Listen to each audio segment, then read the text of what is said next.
საღამოშვიდობის დღეს პარასკევია და პირდაპირ ეთერშია პოლიტიკური თოქ-შოუ პირველი სტუდია. მე ეკა მიშველაძე ვარ. რას თავაზობს დავით ნარმანია ნიკა მელიას, მიიღებს თუ არა დებატებში მონაწილეობას და დათანხმდება თუ არა ქართული ოცნების პირობებს ნაციონალური მოძრაობის მერობის კანდიდატი.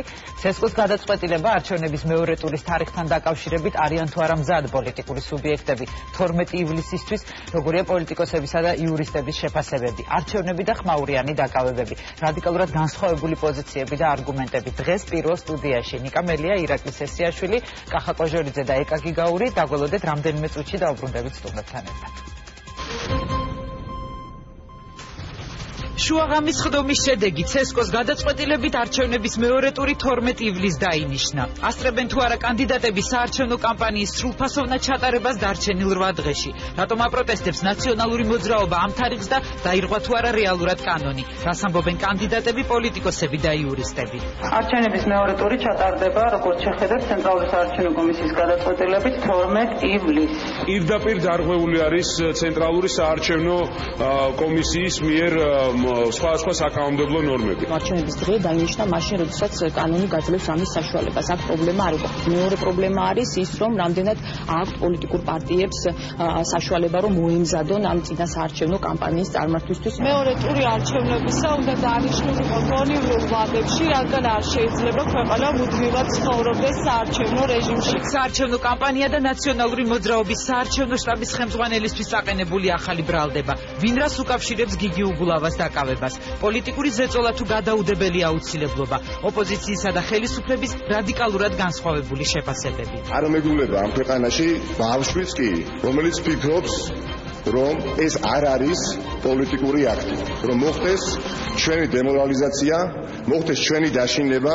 ამ მეთოდებით შეუძლებელი არის ჩვენი განადგურება. ნებისმიერ ბრალდებასთან დაკავშირებით, ნებისმიერ პირთან მიმართებაში, ვინც რაიმე კავშირში იყო ნაციონალურ მოძრაობასთან, ისინი მუდმივად სწორედ აპელირებენ პოლიტიკურ ბრალდებაზე, რაც ვფიქრობ, რომ ნამდვილად საფუძველს მოკლებულია.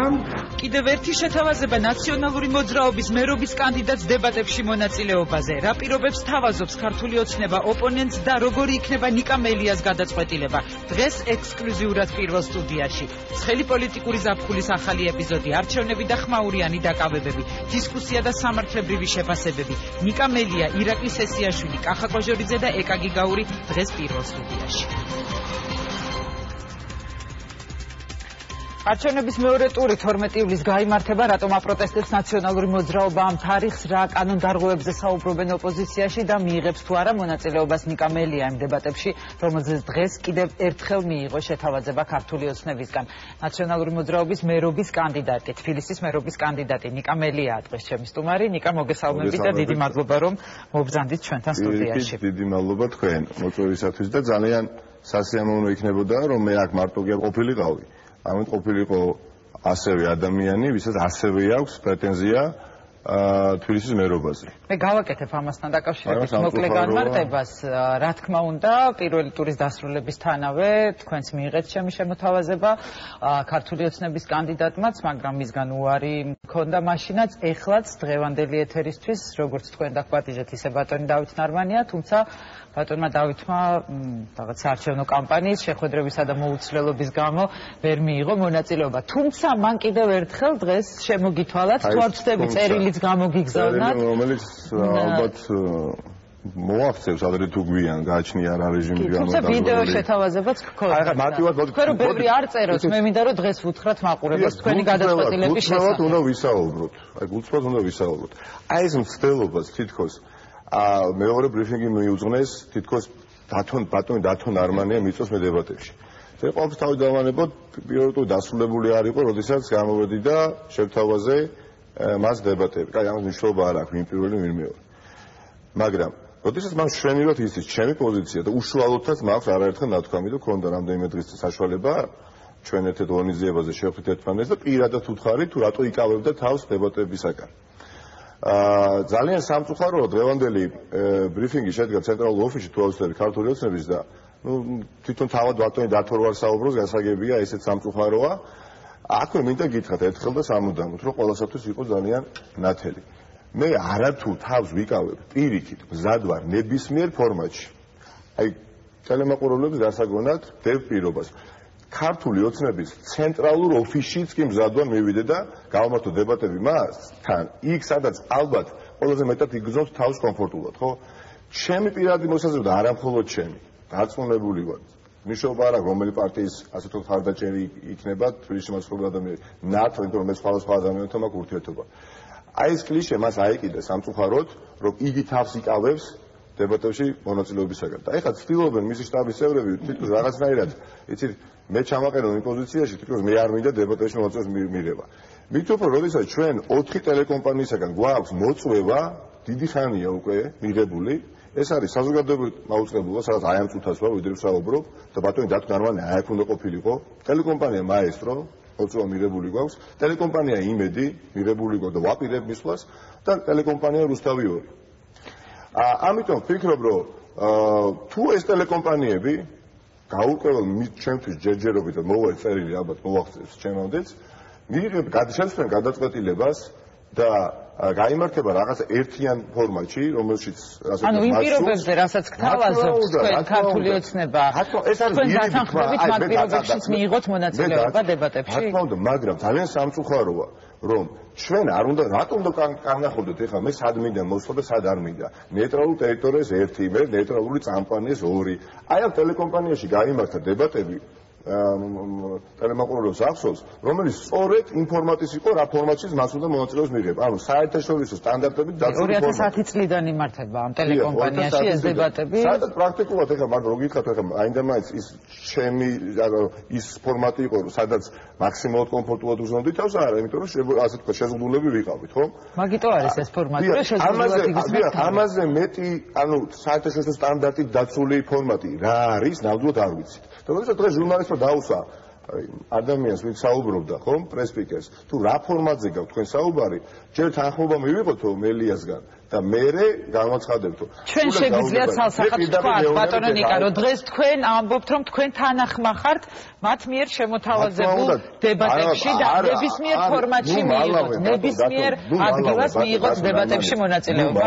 ბატონო დათო ნარმანიას ნებისმიერ დროს 1 საათით ადრე მათ შემოტყობინონ და არა და ხართა ქართული ოცნების ცენტრალურ ოფისში მივა არ ხუმრობ სერიოზულად უბრალოდ ტელეკომპანიებისგან მიღებული გვაქვს მოწვევა თუ ტელეკომპანიები ჩათვლიან საჭიროდ რომ არ უნდა გაიმართოს ტელეკომპანიებში ეს დებატები და გაიმართოს ერთ ფორმატში ეხლა მე ხო არ მივარ ისეთ ფორმატში სადაც დამხდება მარტო ქართული ოცნების ასე ვთქვათ პოლიტიკური გაერთიანების ვიდეოკამერა ხო ტელეკომპანიები ხო უნდა მოვიდნენ იქ ამიტომ ნუავდნენ საზოგადოებას და გამოჩნდეთ სისხლო ტელეეკრანებზე ბატონი დავით არმანიდა ამით ატევი უნდა ვცეთ თბილისელებს მე ძალიან ბევრი შეხვედრა მაქვს თქვენ გაქვთ ინფორმაცია რომ რომელიმე ტელეკომპანია უარს იტყვის ასეთ დებატებში მონაწილეობაზე რამდენიმე მათგანი ზუსტად ვერ ვიტყვი მაგრამ არის წინააღმდეგი ვინაიდან ჩვენ დაპატი ან მოწვეულები ვართ იმ ტელეკომპანიების პოლიტიკურ შოუებში რომელიც ტრადიციულად ტარდება და მეტყვი პირველ ტურში ხო შედგა ეს დებატები კი ბატონო, მაშინ 4 ვიყავით, ეხლა დავჭით 2 ინტერესი უფრო მაღალია,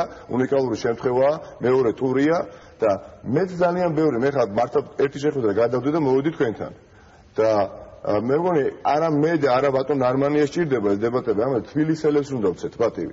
ეს არის თვალის ახვევა და ნუმალავენ ბატონ დავით ნარმანიას და გამოუშვან. მე დარწმუნებული პოზიცია არის პარტიაში ისეთი მათთან, რომ დათო ნარმანია არ უნდა მოვიდეს დებატებში ჩემთან და რაღაც აი ისეთი ასეთი ხრიკს მიადგნენ, სადაც შეიძლება ვიღაცას დააჯერონ, რომ თითქოს მას სურს და მე ამ სურს. ძალიან სამწუხაროა, რომ ეს ყველაფერი ხდება. მე მგონი ბევრი სხვა პრობლემები არსებობს ამ ქვეყანაში, ამ ქალაქში და დებატები არის ის ასე ვთქვათ შეხვედრა, რომელიც მიზნად ისახავს მოსახლეობის ინფორმაციის მიწოდებას მოსახლეობისათვის. მე მართლა და მე და ბატონ დათო ნარმანიას რანდევუზე ხო არა საუბარი, ხო? მე და ბატონ დათო ნარმანია პრობლემა არ გვექნებოდა. მოსახლეობას უნდა ვცეთ პატივი. ამიტომ ბატონ დავით გზად ვარ ნებისმიერ დროს. აი იმ კამერაში შეგიძლიათ თქვა ბატონო ნიკა. კი ბატონო, ცენტრალურ ოფისში, ქართული ოცნების ცენტრალურ ოფისში. მოვიდე და გავმართო იქვე თქვენთან დებატები. თავარია თქვენ მოახერხოთ იქ ტელეკომპანიების მოყვანა და მე მოვდივარ. მეტი ახლა რა ვთქვა? ვეღარაფერს ვერ იტყვით მე, მოდი გადავიდეთ უკვე სხვა თემებზე. ცესკორს მიერ დადგენილი თარიღი მეორე ტურთან დაკავშირებით, რომელიც გახდა ნაციონალური მოძრაობის მხრიდან კრიტიკისა და პროტესტის საგანი. რატომ ფიქრობთ, რომ აი ეს თარიღი დავით ნარმანიას სასარგებლოდ არის მიღებული? ანუ რა უპირატესად მდგომარეობაში აყენებს მას და თქვენ რაში ვიგულავთ? ვერ გეტყვით, იცით, მე ვფიქრობ, რომ რა თქმა უნდა ცდელობა ვერ გეტყვით. ეხლა ისეთი რაღაცები ხდება ამ ქვეყანაში უკანასკნელი პერიოდის განმავლობაში, რომ ვერც ინტუიციური აზროვნებით, ვერც ლოგიკური აზროვნებით ვერ მიხვდები უბრალოდ რა ხდება ნამდვილად. და ძალიან საწყენია, რომ ეს ხელისუფლება შეცდომებში კი არ დაემსგავსა წინა ხელისუფლებას. ბევრად აჯობა, ნამდვილად ბევრად აჯობა. მე პირდაპირ გეტყვით, ეხლა იყო შემთხვევები ხო წინა ხელისუფლების დროს, როდესაც შავზე იძახდნენ თეთრს. იყო ესეთი და მე როგორც მოქალაქე ვიზიანდებოდი ნამდვილად. ეს ხელისუფლება ეხლა პროტესტი გამოგიჩნდა მათონიკა. რა თქმა უნდა, მაშინ ვიყავ როგორც ერთი რიგითი მოქალაქე და მქონდა როგორც კარგის მომწონდა და ცუდსაც ამბობდი რომ ეს არის ცუდი, ეს არის შეცდომა. ეს არის ხარვისი. მაგრამ დღეს სამწუხაროდ წელიწადი 8 თვის თავზე ჩვენ მივიღეთ ხელისუფლება, რომელსაც ქვეყანა უნდა გადაეყვანა განვითარების ახალ ეტაპზე და მართლაც ბანალურად ჟღერს, არაერთხელ მithქვამს, მაგრამ ყველაფერი ის კარგი შეაჩერა აბსოლუტურად. და ის ცუდი განავითარა. აბსოლუტურად რომელი ერთი გითხრათ, აი არ ვიცი, აი რას ემსახურება ის რომ რატომ არ მოგწონთ ეს თარიღი? ანუ რა გამოიწვია ეს პროცესი? გონივრული ჯერ ერთით გუში ღამე 11 საათზე გადაწყდა, შეაჯამეს არჩევნები და რა აუცილებლობა იყო ღამე 11 საათზე კი ბატონო შეაჯამეს, მაგრამ ორი დღე არის ვადა იმისათვის რომ გაასაჩივრო ეს გადაწყვეტა, ანუ შეაჯამო არჩევნები და ორ დღეში უნდა დანიშნო კანონის თანახმად მეორე ტური. არ დაელოდა ამ ორ დღეს და დანიშნა 12 ივლისს, ხო? პლუს კიდევ ის ორი დღე თუ კი გასაჩივრდებოდა, მე სასამართლოში უნდა ასე თქვა წასულიყო, ნუ მაქსიმუმ 6 დღე შესაძლებელი იყო რომ ეს ასე თქვა დროში გაწევლილიყო. მე პირადად დარწმუნებული ვარ და ჩემი სურვილიც რა შეიძლება მალე შედგეს. მაგრამ რა შეაწყოთ მაინდამაც ეხლა თო ეს ყველაფერი რომ გაეკეთებია წინა ხელისუფლებას, აი გულწრფელად ვამბობ ამას და თქვენს დამეთანხმებით ალბათ ბევრი. წინა ხელისუფლებას 12 ივლისს, ანუ რელიგიურ დღესასწაულზე პეტრე პავლობა დაენიშნა არჩევნები, მე დარწმუნებული ვარ ძალიან პრაქტიკულად ანათემას გადაცემენ წინა ხელისუფლებას თუ რა შუაში რატო დანიშნეს 12 ივლისს არჩევნები, ხო? ბატონიკა, თქვენ აი დისკომფორტს ამ დარღვევები, რომელზეც თქვენ საუბრობთ, ის გიქმნით თუ რაღაც ხელის შემშლელი ფაქტორია ზოგადად თქვენთვის 12 ივლისი, ანუ საუბარი იყო იმაზე, სწორედ რომ შესაძლოა მონაწილეებმა ვერ მოასწრონ ამ დარჩენილ ვადებში, როგორ ფიქრობთ თქვენ საფრთხეს მოასწრეთ რომ ერთ-ერთი ფაქტორი იყო ის, რომ რეალურად აი ხა რაღაცა კოჭრი არგუმენტი გაჩენოდა ბატონ დათო დარმანიას, აი ვადღე დარჩა ეხა არჩევნებამდე და ვერ ვასწრებთ დებატებს იმ ტელეკომპანიებში, სადაც ჩვენ უნდა მივიდეთ. ჩემი სუბიექტური აზრი არის ასეთი. გარდა ამისა, ნუ რა თქმა უნდა, ეხა უკანასკნელ 3 დღეში რა პროცესებიც განვითარდა, ეხა ვიღაცას მოწონს, ვიღაცას არ მოწონს, ამაზე ხო არ უნდა იყოს ქვეყანაში. ეხა საარჩევნო შტაბის უფროსი გიგი უგულავა, ვიღაცას მოწონს, ვიღაცას არ მოწონს, ამაზე ხო არ უნდა იყოს. ვიღაცას ხუშტურებზე ხო არ უნდა იყოს ადამიანის დაკავება, არ დაკავება. კი, ჩვენ ვისაუბრებთ მაგაზე. ამიტომ, როდესაც არჩევნებს ნიშნავ 12-ში და აი სრულად არ არსებობდა ამის აუცილებლობა, ამის საჭიროება, რომ საარჩევნო შტაბის ხელმძღვანელი თუ გინდა რომ პროცესები ნორმალურ კალაპოტში იყოს. შეხომ ხელისუფალი ხარ, შეხომ და გინდოდეს რომ ქვეყანაში აი ხარისხოვანი რეაქციები არ იყოს და არ პროცესები პოლიტიკური არ ბუყებდეს რა საშემოდგომო ფაქტორებსავით. თქვენი პარტია, ანუ უბრალოდ ნაციონალური მოძრაობა, რომლის წარმომადგენელიც და კანდიდატის თქვენ ბრძანდებით, დღეს საუბრობდა იმაზე, რომ აპირებთ გაასაჩივროთ ცესკოს გადაწყვეტილება თარიღთან დაკავშირებით. გაქვთ უკვე მიღებული საბოლოო გადაწყვეტილება, შეგვიძლიათ გითხრათ სარჩელთან დაკავშირებით? მე დღეს მთელი დღეა პრაქტიკულად თუ არ გარეთ, ანუ შეხვედრები მქონდა, ეს საკეთი იდგა დღეს დღის წესრიგში, რა გადაწყვეტილება იქნა საბოლოოდ მიღებული, ნამდვილად არ ვიცი, იმიტომ პირდაპირ შეხვედრიდან მოვდივარ, თუმცა მაღალი ალბათობით ჩვენ ამას გავასაჩერებთ, მაგრამ ამას არ აქვს მნიშვნელობა, ნამდვილად 12 ივლისს დარჩება ეს თარიღი არჩევნების მეორე ტურის, მივალთ ყველანი ერთად არჩევნებზე და აი ეს ყველაფერი, რაზეც ეხლა ჩვენ საუბრობთ, ამაზე არ უნდა ვსაუბრობდეთ, ხო? 5 წუთია ვსაუბრობ და არ მისაუბრია იმ თემებზე, იმ პროგრამაზე, რაზეც მერობის კანდიდატებმა საუბრობთ. ეს ერთ-ერთი, ასე თქვა, თავარი მიზანი იყო, როგორც ჩახა ბატონი დათო ნარმანი იყო, ჩვენ და დებატებში, რომელიც პირველი ტურის წინ გაიმართა, ამაზე ძალიან ფრთხილად ვისაუბრეთ და თქვენ გქონდათ სწორედ ამ საშუალება. მაგრამ მეორე ტური არის აბსოლუტურად განსხვავებული მოცემული. რა თქმა უნდა, მე მოგცემთ ახლა საშუალებას, მაგისას უბრალოდ მინდა რამდენიმე კიდევ სხვა კითხვა დავსვა გახმაურებულ თემებთან, პოლიტიკურ თემებთან დაკავშირებით. გიგი უგულავას დაკავება თქვენი პარტია ამასაც უკავშირებს არჩევნებს. რატომ ფიქრობთ, რომ აი ეს მართლაც ესეა და არჩევნებთან არის დაკავშირებული? მაშინ, როდესაც თქვენი საარჩევნო შტაბის უფროსის წინააღმდეგ არის საკმაოდ სერიოზული ბრალდებები წაყენებული. ბატონო, არა მარტო საარჩევნო შტაბის უფროსის წინააღმდეგ, ძალიან ბევრი ადამიანის წინაშე შეიძლება იყოს სხვადასხვა დროში, სივრცეში, მაგრამ არ არსებობდა საუბარია რაზე. არ არსებობდა ადამიანის წინასწარ პატიმრობაში აყვანის აუცილებლობა არანაირად, მით უფრო როდესაც საარჩევნო შტაბის ხელმძღვანელია, ხომ? ეხლა ის არგუმენტი, რომ გიგი უგულავა აპირებდა მიმალვას, აი რამდენიმე ქართული ოცნების ხარდაჭერს, ესე ძალიან მკვეთრად გამოკვეთილ ხარდაჭერს დღეს შევხვდი და გულწრფელად ვკითხე, ჯერა ამ არგუმენტის და პირდაპირ ვიტყვა, რომ არა. შეუძლებელია ეხლა ადამიანი 19 წავიდა, 13-ჯერ დაბრუნდა, სად უნდა მიმალულიყო, აი გამორიცხულია. ეს იყო ანუ თქვენ აპროტესტებთ ამ ეტაპზე დაკავების ფაქტს და არა იმას, რომ ის წინააღმდეგ მორატორიუმი, რა თქმა უნდა, ის ვისაც რაღაცაში, ასე ვთქვათ, დანაშაული მიუძღვის, ვინც არ უნდა იყოს. ამაზე არ ვდავალთ. ვინც არ უნდა იყოს. იმან უნდა ააგოს პასუხი, მაგრამ ეხლა პოლიტიკური აქტი იყო ეს, ნამდვილად იყო დაკვეთით განხორციელებული დაკავება. ნამდვილად ვისი ძალიან დიდი სურვილი იყო ეს, მოდით ამაზე არ ვისაუბროთ, მაგრამ ნათელი არის ალბათ ამაზე პასუხი ბევრისათვის, მაგრამ როდესაც არჩევნები გაქვს 12 ივლისს. რა ვისაუბროთ? იყო ძალიან დიდი. მე ვფიქრობ, ეს იყო პოლიტიკური დაკვეთა ქართული ოცნების, ასე ვთქვათ, ხელმძღვანელობისგან, ან მისი ჩრდილოვანი მმართველისგან, სამწუხაროდ გვენიცით, პრემიერ ხელისუფლებას ყავს ჩრდილოვანი მმართველი და მიუხედავად პატივისცემის, ეხლა მე მომწონს, მე არ მომწონს, ვეთანხმები, არ ვეთანხმები, ის ჩვენ ქვეყნის პრემიერ-მინისტრი არის. მაგრამ ასევე ნაკლებად ჯერა ვინმეს, რომ დღეს ჩვენ ყავს პრემიერ-მინისტრი, რომელიც დამოუკიდებლად რაიმე გადაწყვეტილებას მიიღებს. აი ამ ჭიქას, აი ეს ვერ აიღებს და აი აქ ვერ დადებს ჩრდილოვანი მმართველის გარეშე. ეს არის სახელმწიფოებრივად ძალიან ცუდი. რატომ ფიქრობთ, რომ ასეა, ბატონო? ასე ფიქრობ, ნამდვილად არა მარტო მე, ძალიან ბევრი და ძალიან ბევრი მაგალითი უკვე მოგცა და გვანახა ხელისუფლებამ უკანასკნელ წელიწადების განმავლობაში, რომ ასე ვიფიქროთ. ეს არის ძალიან სამწუხარო. თუკი ბატონიკა, თუკი გიგი უგულავას წინააღმდეგ იქნება საკმაოდ ისეთ მკიცებულებები,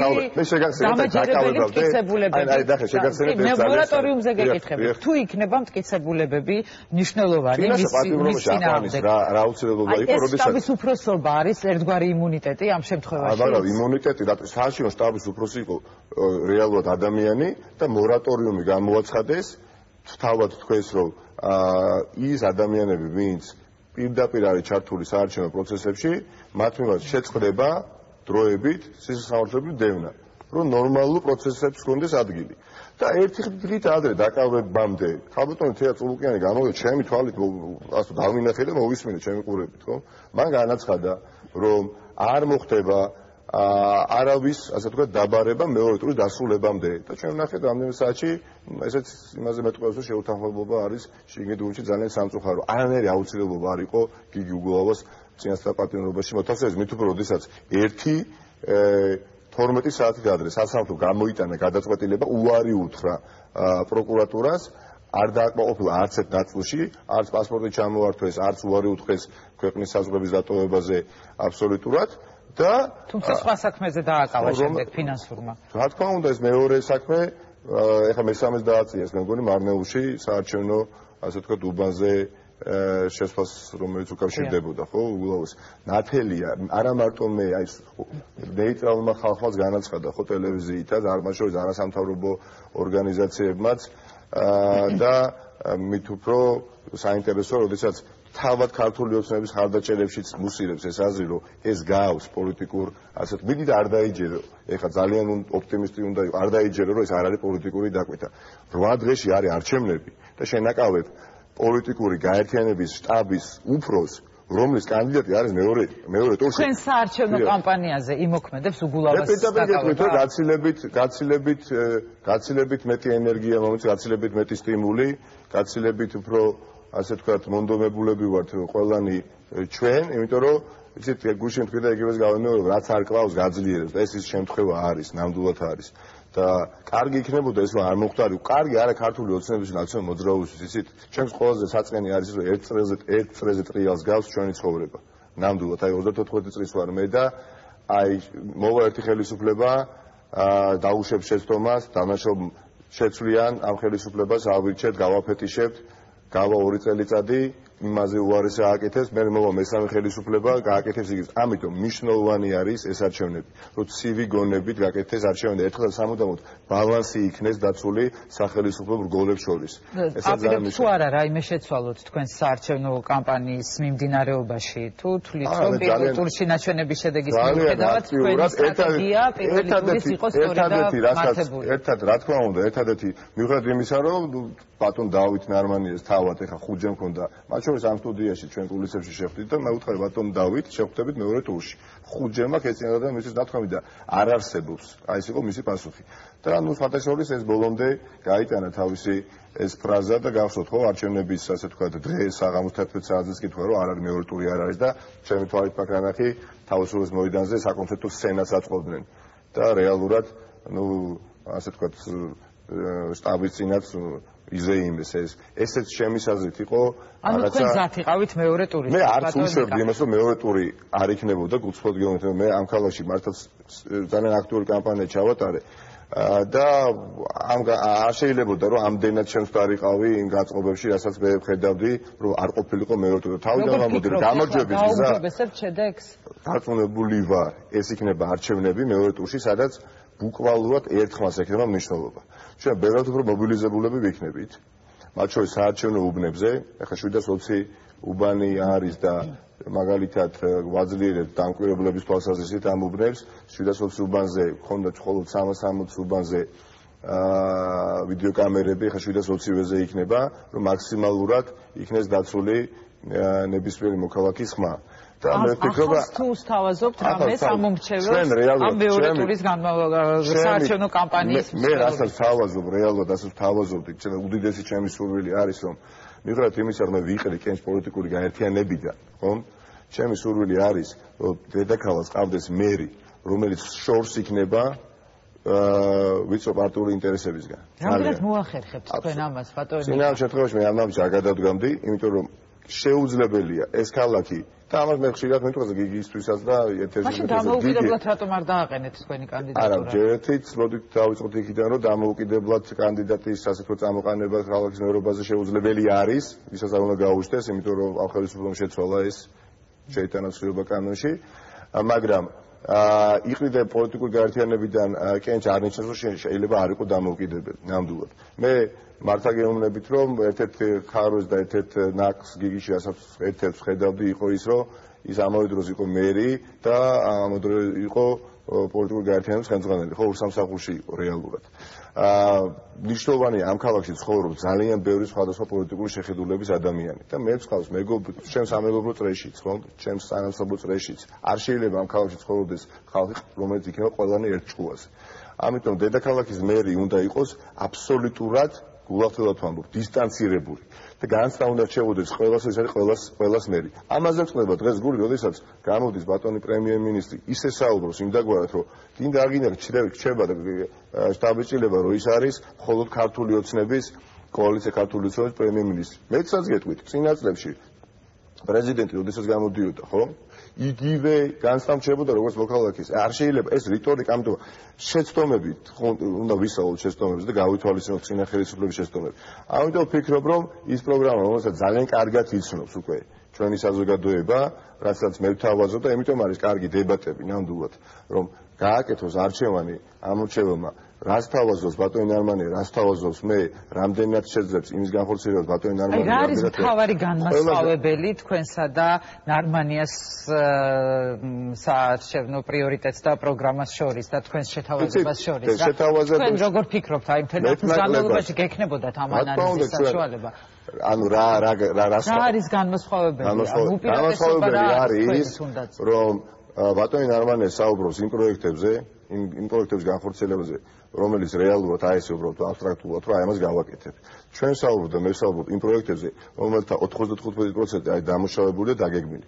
აი ინფრასტრუქტურული მიმართულებით განსაკუთრებით. ძალიან მნიშვნელოვანი არის, რომ ქალაქში არ შეწყდეს ინფრასტრუქტურული განვითარება. ძალიან მნიშვნელოვანი არის, რომ ქალაქში რეალურად დღეს აი მუნიციპალურ ტრანსპორტზე, რომელზეც მეტროსა და ავტობუსში შეღავათიანი სატარიფო სისტემა, რომელიც 2010 წლიდან უკვე არსებობს და 600,000 ადამიანი შეღავათებით სარგებლობს. გახდეს უფრო ფართო და მთელი რიგი საზოგადოებრივი ჯგუფებისათვის გახდეს მუნიციპალური ტრანსპორტი უფასო, ხო ყველა თბილისელისათვის 50-ისა გახდეს 20. ეს არის ძალიან მნიშვნელოვანი. ის ხიდები, ის ესტაკადები, რომელთა ასე ვთქვათ პროექტები არის მზად და მოლოდინის რეჟიმშია, განხორციელდეს და არ შევაჩეროთ ის პროექტები, რომელიც ქართული ოცნების ხელდასმით შეჩერდა. დღეს ვიყავი ხა ავჭალაში, სადაც სამანქანო ხიდს ჩვენ ჭედიას ქუჩაზე და ანდრონიკაშვილისა და ჭედიას ქუჩის ასე ვთქვათ კვეთაზე ვაშენებთ, ხო?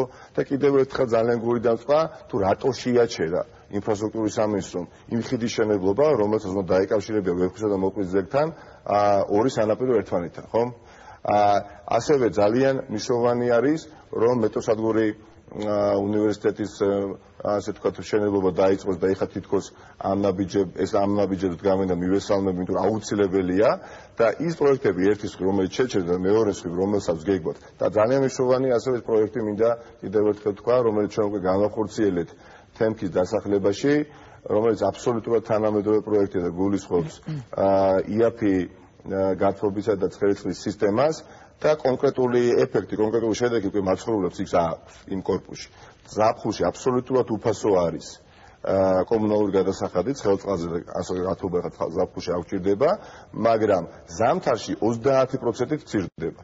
ეს არის ის პროექტი, რომელიც უნდა განზოგადდეს თბილისის მასშტაბით. ჩვენ როდესაც აი ამ პროექტებზე საუბრობთ, ჩვენ არ საუბრობთ, რომ მე რომ ამირჩევთ, მე ამაზე ვიმუშავებ, მე ამ პროექტებს მოვამზადებ. ეს პროექტები მზად მდგომარეობაში არის. და ყველაზე მნიშვნელოვანი ასე თქვა განსხვავება თავად და კარგი იქნებოდა რომ ყოფილიყო და მინდა ნათქვამიც მაქვს მისთვის მე პირადად არის ის რომ ბატონი დათო ნარმანიას დამოუკიდებლობის ხარისხი აბსოლუტურად ნულს ქვემოთ არის. ეხლა მოწონს მას, როდესაც მე ამას ვამბობ, არ მოწონს ვიძახის სიმართლეს. მაპატიოს ყველა მისმა ხარდაჭერმა თუ მაინდა-მაინც არ სიამოვნებს, როდესაც მე ამას ვსაუბრობ მის შესახებ, მაგრამ მართლაც ესე არის. ეს ძალიან მნიშვნელოვანია დედაქალაქის. რა არის თქვენი მიზანი ამ შემთხვევაში მეორე ტურის? ჩემი მიზანი არის. თქვენი მიზანია ის რომ გააუმჯობესოთ პირველი ტურის მაჩვენებელი, თქვენი მიზანია ის რომ რამდენადაც ეს იქნება არჩევნები, სადაც პირდაპირ გეტყვით, იქნება შანსები 50-50, ეს ძალიან კარგად იციან მათ, ძალიან კარგად იციან თბილისი არის ძალიან პატარა და ვიცი მე ეს ყველაფერი და არც მიკვირს რეალურად, სადაც თვითონაც ექნება მნიშვნელობა და მნიშვნელოვანია ასევე, რომ სახელმწიფო რგოლებს შორის ბალანსი შედგეს ნამდვილად. ბალანსი შედგეს და ესეც პრობლემა იყო წინა წლებში, ნამდვილად, როდესაც ჯეკპოტივით არ უნდა ხსნიდეს რომელიმე ერთ პოლიტიკური გაერთიანების ასე ვთქვათ გაერთიანება თანამდებობებს. დანიშნული იქნება ეს არჩევითი. მნიშვნელოვანია რომ დედაქალაქის მერს, მაგალითად, დედაქალაქის მერიას ხელმძღვანელობდეს მელია, მაგალითად, და სხვა პოლიტიკური გაერთიანებიდან რომელიც თვითონ ქართულ ოცნებას დაეხმარება და ბალანს გაუწევს. ანუ ძალთა ბალანსი მნიშვნელოვანია. წინა წლებში მაგალითად ეხლა დედაქალაქის მერზე ყოფილიყო სხვა პოლიტიკური მაღალი ლეგიტიმაციის სხვა პოლიტიკური გაერთიანების წევრი. თანამშრომლობა როგორ წარმოგიდგენიათ? აი ფონზე როდესაც საკმაოდ მწვავეა დაპირისპირება ამ ორ პოლიტიკურ პარტიებში. მაღალი ლეგიტიმაციის, როდესაც შეხა ახალი არჩეული მერი შეგა მაღალი ლეგიტიმაცია. მე თქვენ ალბათ თქვენ გულისხმობთ რომ აი იყო რაღაცა პერიოდი მაგალითად და არ შედგა ხო ეს თანამშრომლობა, იმიტომ ეხლა ადამიანს ეხლა პოსტარჩევნები 2012-ში ის გულისხმობ გულავას, ყველაფერი დააბრალეს, ხო, აბსოლუტურად და მოხდა მისი დისკრედიტაცია. და როდესაც ახალი არჩეული ხარ, შენ სხვა ლეგიტიმაციის მატარებელი ხარ და რა თქმა უნდა, კიდევ ერთხელ ეს არის 10 ნორმალური ქვეყანა რო ავიღოთ განვითარებული. ძალიან 8-ში ჩვენ ნახავთ ძალთა ბალანსს. ეს იყო, ჩემის აზრით, დედაქალაქის მერია. თქვენი გამარჯვების შემთხვევაში თქვენთვის პრობლემა წარმოადგენს ის, რომ უკვე საკრებულო არის დაკვირვებული. ეს არის, იმიტომ რომ ჩვენ ფორმაში ვამყოფებთ ერთმანეთს. გამიგეთ?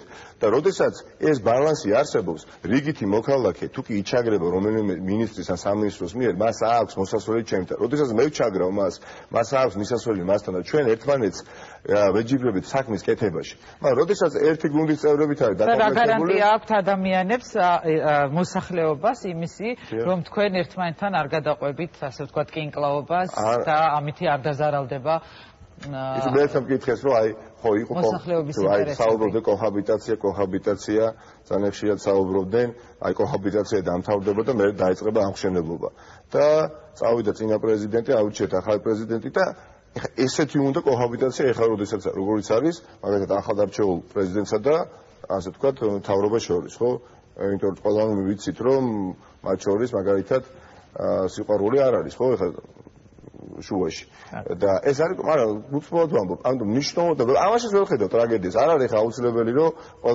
ყველას ერთმანეთში რაღაცებში ერთაღლოვდნენ ყოველთვის რამდენად დაიჯერებს მოსახლეობა ამას რაზეც მე ხარ საუბრობ სწორედ ამისთვის არსებობს ეს კამპანია მეგონი და გეყოფათ ეს 7 დღე იმისთვის რომ კიდევ უფრო მეტად დააჯეროთ მოსახლეობა ბატონიკა რაც დარჩენილია არჩევნებამდე უმჯობესი იქნებოდა ხა 7-ის მაგივრად ნაცვლად ყოფილიყო 17 ან 27 თუნდაც ხო მაგრამ პირველი ტური დასრულებული არ იყო რომ მეორე დღესვე მე გავაგრძელე კიდევ უფრო აქტიურად საარჩევნო კამპანია და ძალიან ბევრ ადამიანთან მქონდა შეხვედრა და ძალიან დიდი წმენა მაქვს და ყველაზე მნიშვნელოვანი არის რომ ჩატარდეს და ძალიან რთულია დაინსვა გარდაიცვალა მითი იმისა რომ ეს ხელისუფლება იყო ასე ვთქვათ მომართული რომ სამართლიანი არჩევნები მიგვიღო ჩვენ იმიტომ რომ მოხდა ისეთი ფაქტები სადაც რთულია თქვა რომ არ დაირქვა ასე ვთქვათ კანონი მაგალითად მარნეულში მაგალითად სხვადასხვა რეგიონებში ხო მე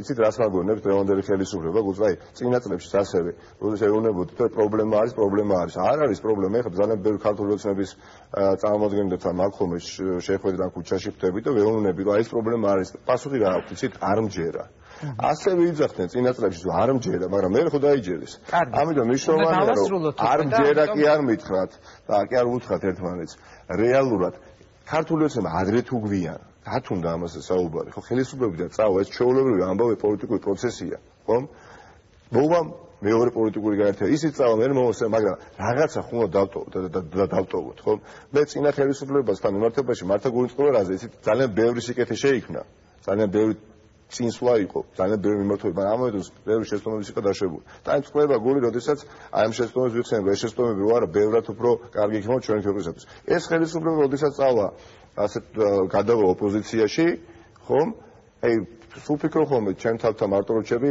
აი რაზე უნდა დამწყეს გული აი რა დატოვა გარდა იმისა რომ უბრალოდ დაძბებს ვიღაცას დასაჭერად გარდა იმისა რომ აი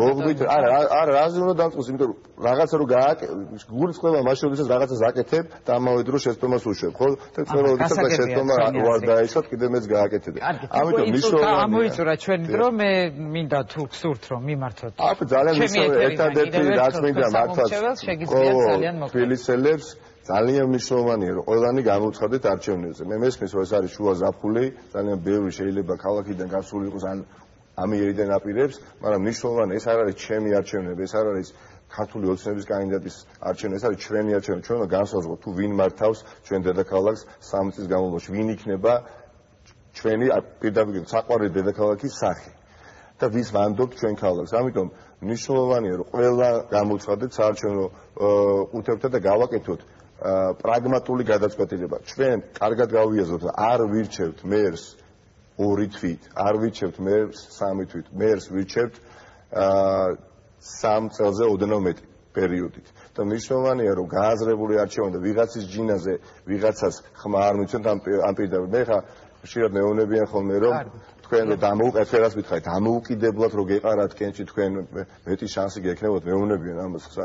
ესეთ ამას როცა ვისმენ ძალიან მიკვირს, იმიტომ რომ ჩვენ პოლიტიკურ გაერთიანებას თბილისის მერად კი არ ვიჩვენებთ. ჩვენ ვიჩვენებთ ეხლა ან ნიკა მელიას, ან ბატონ დათო ნარმანიას, რომელიც მართლა არჩევს და გული მწყდება. ბატონო დავით, აქ რო ყოფილიყავით ძალიან გამიხარდებოდა და იმედია სხვა ტელეკომპანიებში მაინც შევხვდებით. მანამ სანამ მე გეწვევით თქვენ ძალიან მეწყება ასეთი მოხდება, არ დაგიმალავთ სხვათა შორის. ნახოთ. ეს გამოვიდა ადამიანი, რომელიც თვის პასუხობრივი ძალიან გავს მე პრესპიკერი ქართული ოცნების დასუსტების ბატონი ნარმანიას საუბრობდეს და წერილი გამომიგზავნა. არა, რა წერილი გამომიგზავნა, ანუ როდესაც 24 საათი საუბრობთ ტელევიზიის მეშვეობით და თუ კი გამოვაგზავნა ეს წერილი, როდის უნდა მოვიდეს, რა წერია ხომ უნდა გაიგოს. თქვენ უკვე უპასუხეთ ჩემი ეთერის საშუალებით, ასე რომ მე ძალიან დიდი მადლობა თქვენ და იმედია ასეთი ლაფსუსი მომდევნო წლებში არ მოხდება, მით უფრო თქვენ ბრძანეთ 2010 წლიდან ეს დებატები იმართება საერთაშორისო სტანდარტებზე. ყველა არჩევნებზე არც ერთი კანდიდატი საპრეზიდენტო კანდიდატი იქნება ეს თუ მერობის კანდიდატი უარს არ იტყვის და დაემსგავსება ბატონ ნარმანიას. ძალიან დიდი მადლობა. დიდი მადლობა თქვენ ბატონ ნიკა მელია. ნიკა მელია ნაციონალური მოძრაობის თბილისის მერობის კანდიდატი პასუხობდა ჩემ შეკითხვებს. მე მას წარმატებას ვუსურვებთ. რეკლამა ეხლა ჩვენს ეთერში, რეკლამის შემდეგ უკვე ქართული ოცნების წარმომადგენელთან დეპუტატ ირაკლი სესიაშვილთან ერთად დავბრუნდებით, დაგველოდეთ აუცილებლად.